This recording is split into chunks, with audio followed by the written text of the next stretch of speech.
Hi, my name is Sabrina Ben Salmi, and this video is about IQ versus EQ. Now, just to put it out there, I'm not saying that a child's IQ is irrelevant. What I am saying is that IQ without EQ is it makes your child redundant. Okay, so it's amalgamation that works best going forward. Okay, the new world that's coming forth is going to be so much different to what you understand. It's as huge as the shift from the farming era to the industrial revolution. So we need to proof our future proof our children so that they're able to adapt. Okay, and the way that I've been doing that from this very thing for many years is delving into EQ. Okay, so often we are bombarded with, okay, in order to be successful, in order to keep my child safe, I need to make sure that they get A's and A stars. Well, actually, I remember attending examination days with Trey Sean, and it was really invigorating to hear the heads of schools and the principals of private schools and so on and so forth say that actually within our vicinity we don't just focus on pure academics. You know, if you want to become a doctor, if you want to be a dentist, you want to be a lawyer, solicitor, whatever it is, would you agree that you need to have interpersonal skills? You need to know how to connect with people. Like, I can put my hands up. I've had some interesting experiences with some professionals because not all, I'm not saying that all, but those that lack the ability to connect at a human level, they don't get the same traction that people do when they can connect at a human level. And am I saying do not do your academics? Am I saying no, like if you want to become a doctor, just go home and experiment on your cat? No, I'm saying when you couple the two, it is a match made in heaven. Okay, research actually shows that 10%, like to guarantee what the kind of core ingredients that guarantees success going forward, only 10% of it relates back to academics. Like, imagine all of the studying, all of the pressure that's put in, all these kids, all of the suicides, disregarding anything else. Like, kids are literally killing themselves because they have been raised to believe that they are their grades. Like, that's so absurd. I think it's so sad and sickening to the point that we need to wake up as parents. Like, there's nothing wrong with wanting your child to succeed. Every parent wants the best for their children, but make a very clear distinction that I want you to get these grades. I know you're capable and I'm going to support you to do that, but you're not your grades. This is something I did very early on in my parenting journey, and I'm so glad that I did. Okay. I've got a friend that's very close to our family who was actually sectioned. And do you know why he was sectioned? Right? You can think about all these different suggestions. You know, he went through a breakdown because he was led to believe that he was his grades. Now, it went a bit deeper than that. So basically, he comes from a family of doctors, and his family funded his education through university, bought him a house to be close to the university. But there was one problem. He never, ever, ever, and I say never, ever, wanted to become a doctor. Everyone in his family was a doctor, and they just assumed it would be good to continue the family tradition, but yet this one son did not have any dreams or desires to become a doctor. So what did he do? The same thing that any good child does. Not any good child, but the same thing what most of us did. We go to try and impress our parents.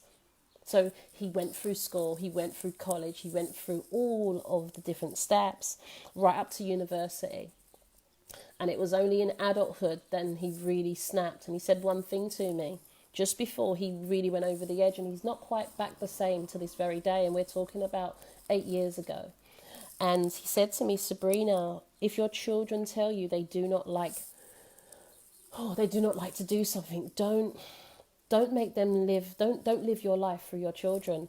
And it still chokes me to this very day because he's never been able to actually talk to his parents in a way that they understand that that's just not his journey.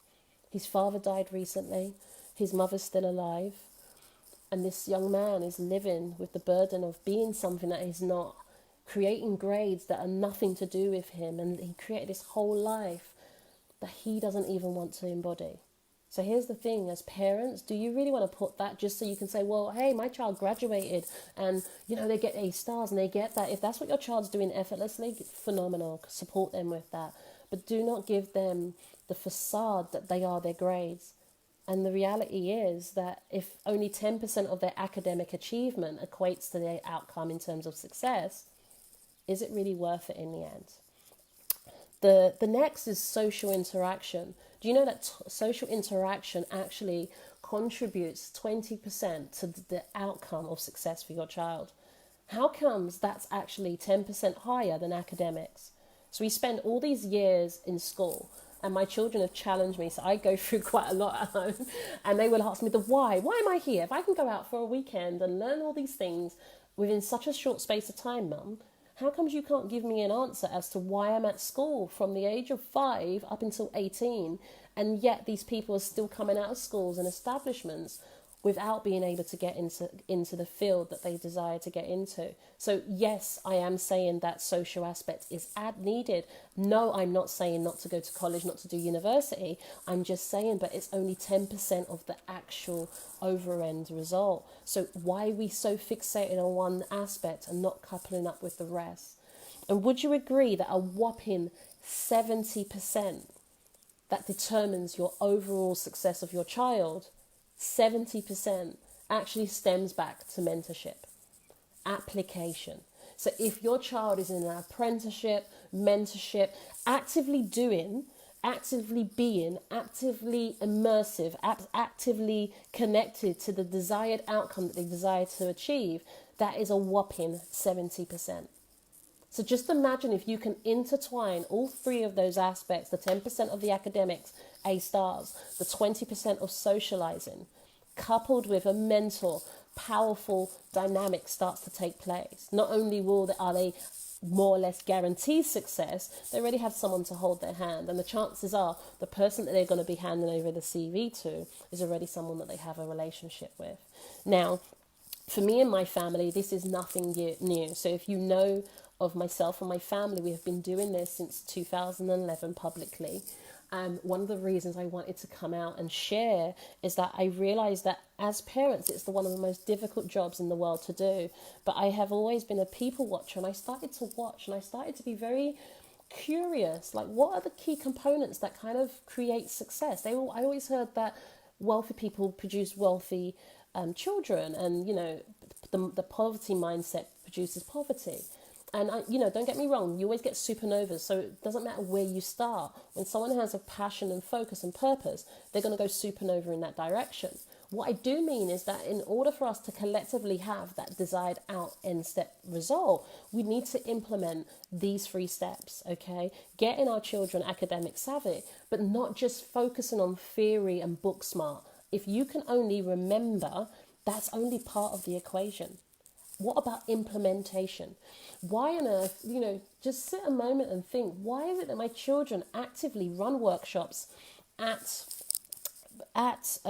Chelsea Football Club? Why are they running workshops at Arsenal? Why at Virgin? Why are they actively doing these things? And the simple answer to that is that when we teach, that's also another aspect of learning.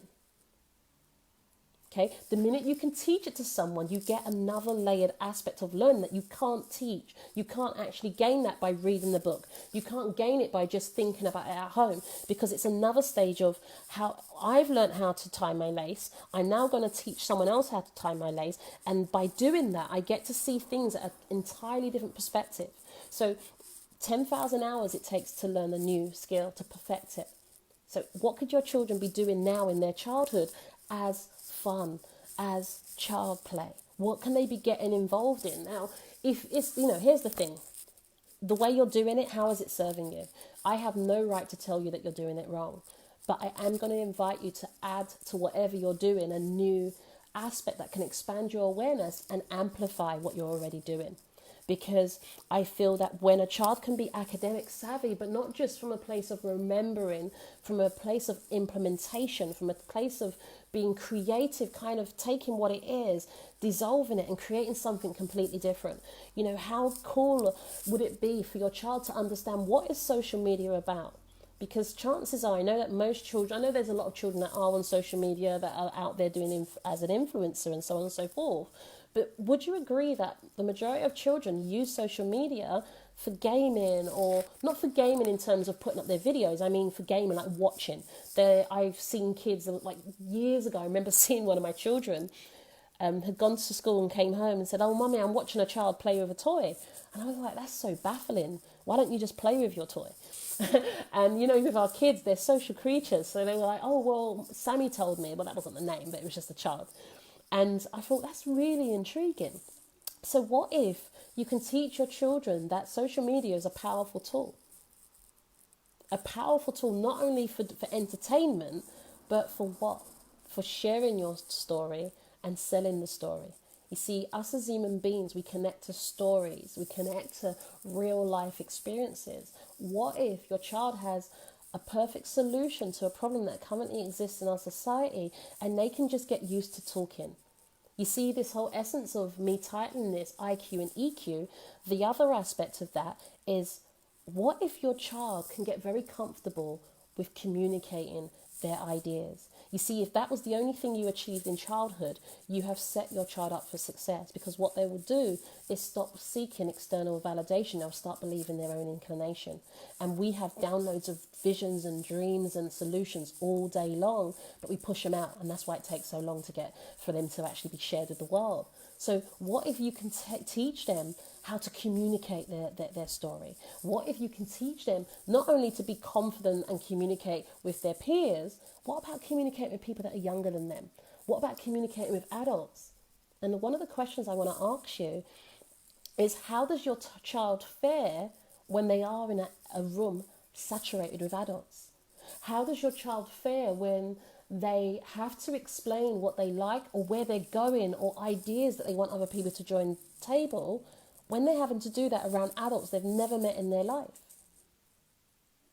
I just want you to sit with that, because that will help you to touch on the essence. What are my children's natural strengths and natural weaknesses?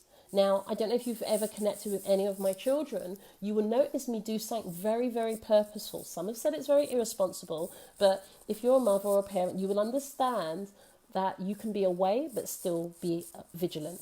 So I always purposely move away. Why? Because I want them to develop the power, the instinct of communication, negotiation, people skills, listening more than you're just talking. And they can only do that how? By exercising the muscle, preferably without you being there. You see, there's a saying that the observer changes everything. And something very magical happens when a parent takes 2 steps back. The child triggers. Okay, and this is why it's so important now. And this isn't just a shout out there. This is a matter of life or death. Like, would you agree we're all trapped in our homes, right? Would you agree, could this happen again? It happens one, it can happen any other time. Now, would you agree that your desire for your child is freedom, happiness, and health? In order for you to give them that, you have to tap into who they are and what they bring to the table. Why? One of the reasons is because they are a unique puzzle to your generational jigsaw piece. Okay, what they have to contribute to this earth, you do not have. What they are going to teach you when you're ready to receive it, you do not have. And I'm not trying to be overly confident. One thing that I know about children is that they are absolute precious treasures. And the other thing that I absolutely know with all of my heart, that they are the answers to your ancestors' prayers if you are able and willing to listen to them. Okay? I humbly and very happily tell you that Amir will come to me at 6 years old, and your children will do the same, and tell me things. I go, oh, where did you get that from? As a parent, I'm sure you've had those experiences. I've had Paolo talk about engineering, and I've gone, I didn't know you could. I don't think you could do that. And he was in a room filled with engineers. We were at Virgin, and if you, Andre Callum, if any of you watched this video, please leave a comment. And Paolo was talking, I have to laugh. So Paolo was talking about the magnetism on how they create some. I can't even begin to say what it is because I don't know. That's what I'm raising my hand at. I have no shame in that. But he was talking about something that was so deep, but it's an area of interest for him. And I'm going, I don't think it works like that, darling. And the engineers went, no, that's interesting, because if you connect this molecule with that. And I went, what? I'm an adult.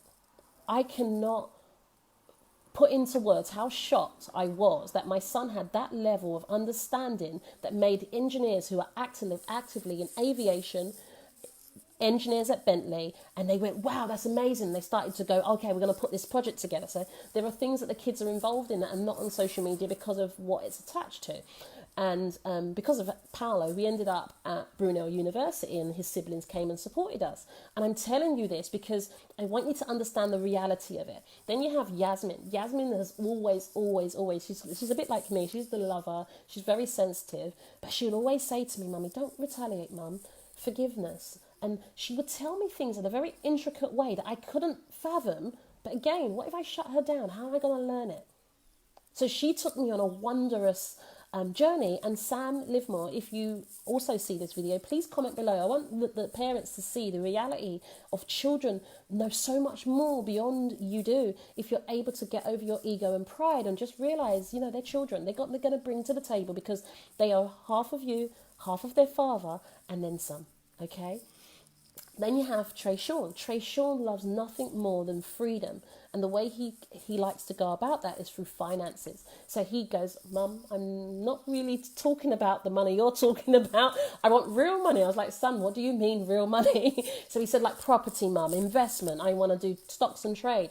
Can I teach my son stocks and trade? You've got to be kidding me. Have I invested in stocks and trade before? Absolutely. I'm sitting there like a madwoman asking the kids to press the keys, and they've gone, no, Mum, don't do it like that. It was like some sort of instant trading thing that I was doing.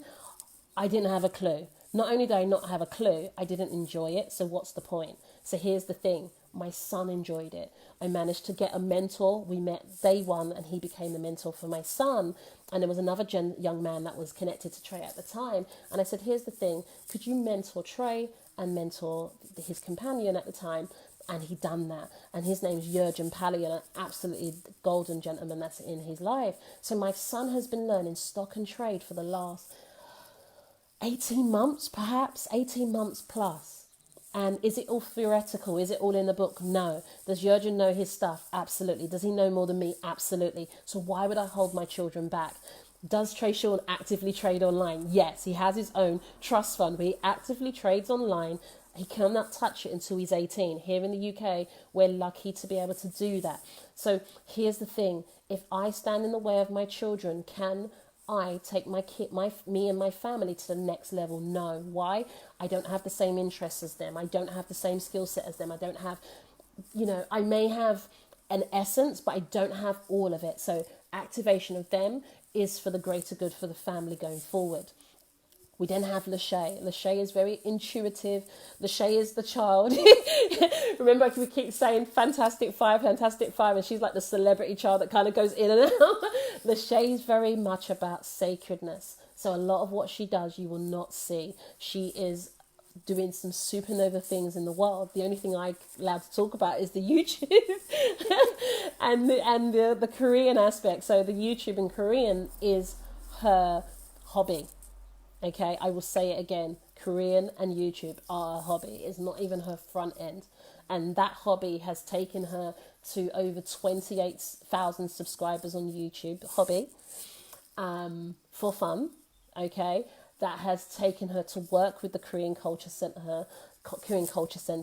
It has taken her to learn Korean. So she speaks Korean now. It has taken her in front of the Korean ambassador, who absolutely loves Lachey's work, and for 3 consecutive courses in a row, Lachey has been actually acknowledged in their Korean annual for her videography and photography that she does for the Korean Culture Center. Now, for me, I think that's amazing. Why? Because your child can also do the same. And to top it off, we were out in Korea last year, just coming up for her birthday for 5th of June, which is coming up soon. And we were out in Korea. Did we just go to Korea and sightsee? That's what I thought we were going to do. Again, guys, EQ, IQ, okay? Because of the levels of emotional intelligence that my children have been able to embody and learn, because a variety of home teachings that they get, a variety of mentors that they're able to have in their life, this is what they're able to create, and so can your children. And this is what we want to share with you. So if you saw my post yesterday, there is some content we've put together that we can get you on board, that we can help you to plant the seeds. So we were out in Korea to finish off the story. And Lachey was interviewed by BBC Korea. And I was like, I didn't even know that existed, BBC Korea. And I'm like, this is amazing. Right, I just thought that was amazing, just that one step. We arrive in Korea, we go to lunch with the equivalent of like Rupert Murdoch for their news outlet, takes Lachey to dinner, and the mother tag along comes along, and they're talking, and then she says, oh well, I met you in the UK, I know you speak Korean. So she started speaking to her in her native tongue, and that was the first time I heard my daughter have conversational Korea. And I was like, oh my God, that's so freaky. It really freaked me out, because obviously I've heard snippets, I've heard things, she teaches us stuff, but to see her speak conversational with a native, that was really powerful for me. It was an awakening. How many languages do I speak? Only one, just about a little bit of English. So we cannot restrict our children's natural sacred gifts by the limits of what we can do or what we think they can do. So the next essence is that we went to dinner. We actually, Shay had an interview, and I was like, oh yeah, guys, on Facebook Live, yeah, Shay's in there having an interview. There were some people really welcoming, me thinking it was like a 20-minute thing. This interview went from one location to another location. They took her to have like some beautiful like desserts, like one of their really popular desserts shows. And this was like a leading news outlet in Korea. You know, guys, like, how can I put that together? If it was just me, it would just be a traditional trip to Korea, sightseeing, looking at buildings, trying out the food, right? So I'm like, what on earth is going on? Like, what is going on? That's not it. We went across to SM Town. Now, anybody who's a K-pop fan, if you're not a K-pop fan, ask your kids, okay? SM Town is huge. So there's my daughter walking around. They've got these cameras following her around all these 5 different floors, exclusive. Got the owners following us around, because obviously, would you imagine, in different countries, there's things that you can and can't do. So they had to get access permission to do this with my daughter. And this is just a hobby. Okay, so there are multiple levels to which your children can take themselves to, but also expose you to as a family. And we work with the likes of Virgin as a result of the kids, and I have no reservation to actually be honest and open. Anyone that knows me knows that I love kids. I love to pour into families, and I'll do anything. Okay, I have helped families on all different levels, be it the mother, the children. I've helped the husbands. I would do what I can to support you and your family to go forward if it's something you're willing to commit to. So my whole essence is, if my kids can achieve that at such a young age with following and having fun, they don't sit at home and study. They're out playing, water gun in the garden, they're running around the house. I'm surprised they're so quiet, actually. I've literally barricaded myself in a room so I couldn't find a quiet spot because it's all going on downstairs. But my essence to you is that EQ versus IQ. I'm not saying that IQ is not important, but let's not only focus on IQ. What I want you to really take a deep breath and just home in your current surrounding. You're on lockdown. School's on lockdown. Worshipping's on lockdown. Everything outside is on lockdown, right? But the one thing they can't take away from you is what's going on here in your heart space and your head space. So what if you can empower your children with something that just can't be taken away? They say that it's about 15% success rate with regards to online materials being completed. So just sitting your child in front of a screen, learning a subject, some kids will follow it through. But remember, the retention, how much are they going to retain? It's in our application, it's in our action that we retain it. But also the very secret ingredient is the human component, okay?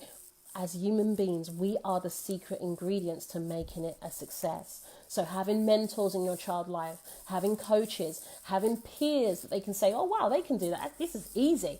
Leave your kids alone. They do not need as much assistance as you think they do. My kids are happy to say, yeah, bye, mum. Now you're good, mum. I'm going to get on with it, because there's so much that goes on. When we go to Brunel University, we're working with them at the moment as well. We've got some amazing things coming out of there. We're also going to make a huge announcement about a new partnership we're going to be doing with, well, it's not a partnership because that's going to be the second phase. So we're working together, but it's not a legal partnership just as yet. But we're going to be putting on an event for homeschooled families, okay? And this is amazing. So it's mixing business with pleasure.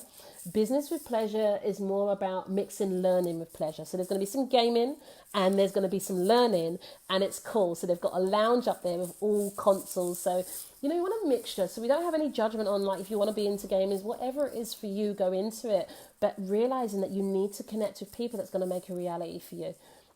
I'm going to leave you with something as a challenge. Thanks, Mum. Thanks, everyone. I'm going to challenge you with this question. What future do you desire for your child? Because you've got two choices. Going around submitting CVs and seeking out opportunities. And the second one is having opportunities come to your child through way of relationships. Which do you find to be most valuable? I know what I choose.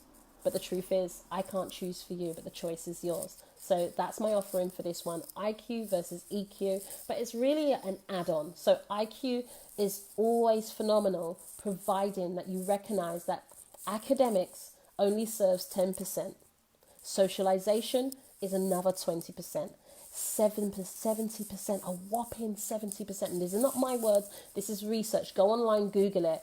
70% towards guaranteeing the successful outcome for your children comes from the mentors and coaches that you have in your child's life. So here's the thing, go out, forage, pick the right mentors for your children. Obviously CRB checks, safeguard your children. I'm not saying to be very irresponsible. I will share some interesting stories. I didn't do things the conventional ways when I started. But I'm telling you, if you really, really are serious, and I'm really speaking to you one-to-one as a parent to a parent, there's one thing saying your interest. Interest is worth nothing.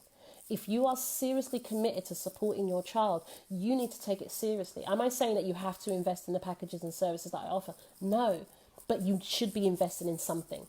Okay, if not me, find someone else that resonates. But this is something that the whole of humanity needs to take heed to. Because without those key components in place, you leave your child having to forage and in essence, having to go through the same sufferings that you went through. And I'm not saying that I'm going to eliminate sufferings, no. But I am saying I'll give you the opportunity to bless your children with better quality problems. Like, do I buy a house here or over there? Do I travel to France or China this year? Like, better quality problems. What is the sense of your child repeating what you've gone through? The whole essence of going through something is order for you to grow through it. So as you grow through it, you then hand them the baton so they can take things to the next level. Okay, so that's my message to you, and I really hope that you've taken something away.